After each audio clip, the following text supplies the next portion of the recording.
Halo semuanya, pada video kali ini kita akan membahas tentang jumlah eritrosit dan leukosit. Dengan tujuan video, menghitung jumlah eritrosit dan leukosit. Alat dan bahan yang digunakan, buku ajar anatomi fisiologi manusia, dan buku sumber yang lain yang relevan. Kemudian, bacaan dari majalah, surat kabar, ataupun internet. Adapun petunjuk pelaksanaannya, jawablah pertanyaan di bawah ini berdasarkan informasi yang kalian dapatkan pada buku ajar, narasumber dan bacaan dari majalah, surat kabar, maupun internet. Sebelumnya, perkenalkan saya Kadek Gita Putri Iswari dengan NIM 1813041017, kelas 6A Pendidikan Biologi. Pertanyaan pertama, apakah fungsi larutan Hayem dan Trupp pada percobaan di atas? Jawaban, larutan Hayem digunakan pada pemeriksaan jumlah eritrosit, di mana pada larutan ini berisi natrium sulfat kristal, natrium klorida, merkuri, klorida, dan aquades. Nah, natrium sulfat berfungsi mencegah aglutinasi dan melisiskan sel leukosit dan sel trombosit sehingga yang terlihat hanya sel eritrosit saja. Kemudian, natrium klorida bersifat isotonis pada sel eritrosit.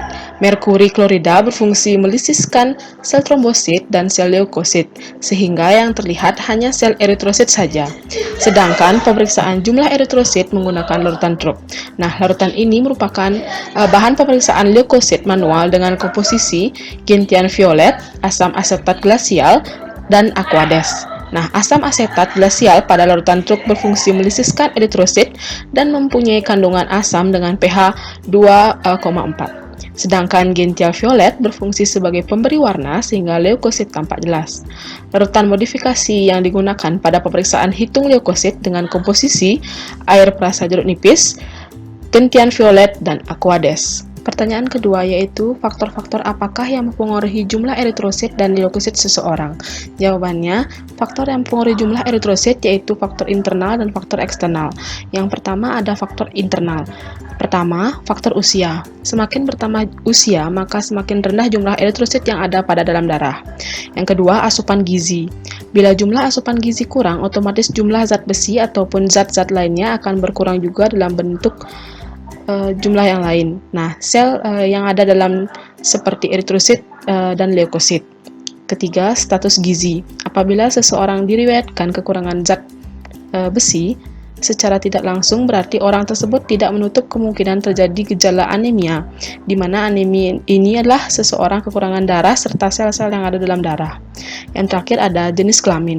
Pada jenis kelamin pria dan wanita memiliki jumlah darah yang berbeda, sehingga secara otomatis jumlah sel darah pun juga beda.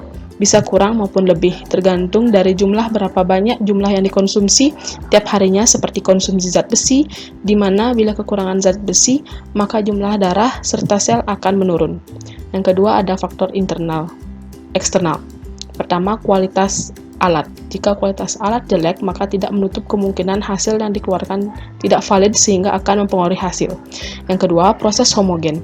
Bila darah terlalu lama dihomogenkan, maka akan terjadi lisis yang dapat mengurangi jumlah sel yang ada dalam darah. Dan yang terakhir, perbandingan darah dengan antikoagulan. Apabila darah terlalu encer akan menimbulkan koagulasi. Sebaiknya bila darah kelebihan antikoagulan, eritrosit akan berbentuk krenasi serta trombosit membengkak. Pertanyaan selanjutnya, kaitkanlah faktor-faktor yang mempengaruhi jumlah eritrosit dan leukosit dengan gangguan atau penyakit yang terjadi pada sistem peredaran darah. Jawabannya, faktor-faktor yang mempengaruhi jumlah eritrosit dan leukosit pasti berpengaruh pada gangguan atau penyakit pada sistem peredaran darah manusia, di mana faktor-faktor seperti pertambahan usia, kekurangan asupan gizi, dapat mengakibatkan jumlah atau kadar eritrosit seseorang rendah, sehingga akan timbul gangguan atau penyakit pada sistem peredaran darah, yaitu seperti anemia. Sedangkan jika kadar leukosit rendah, maka akan menimbulkan penyakit leukemia, di mana kondisi seseorang saat jumlah sel darah putih menurun. Selain itu, jika kadar leukosit tinggi akan menimbulkan gangguan kesehatan berupa leukemia atau kanker darah yang menandakan adanya infeksi pada tubuh manusia. Sedangkan jika eritrosit tinggi, maka akan mengalami sakit penyumbatan pembuluh darah, misalnya deep vein thrombosis, stroke, serangan jantung, dan emboli paru. Pertanyaan terakhir, analislah kemungkinan timbul suatu kesalahan dalam perhitungan sel darah dengan cara seperti digambar. Jawabannya, kemungkinan timbul suatu kesalahan dalam perhitungan sel darah dengan menggunakan cara sesuai pada prosedur di LKM, yaitu jika perhitungan atau sedang mengamati jumlah sel darah di tengah jalan saat menghitung terlupakan karena suatu dan lain hal, maka perhitungan dengan metode ini bisa menimbulkan kesalahan perhitungan karena salah memasukkan angka jumlah sel darah yang diamati pada media yang telah disediakan. Sekian materi yang dapat saya sampaikan. Saya mohon maaf apabila ada kesalahan baik sengaja maupun tidak sengaja. Saya tutup dengan Brahma Santi, Om Santi, Santi, Santi Om, dan sampai jumpa di video-video selanjutnya.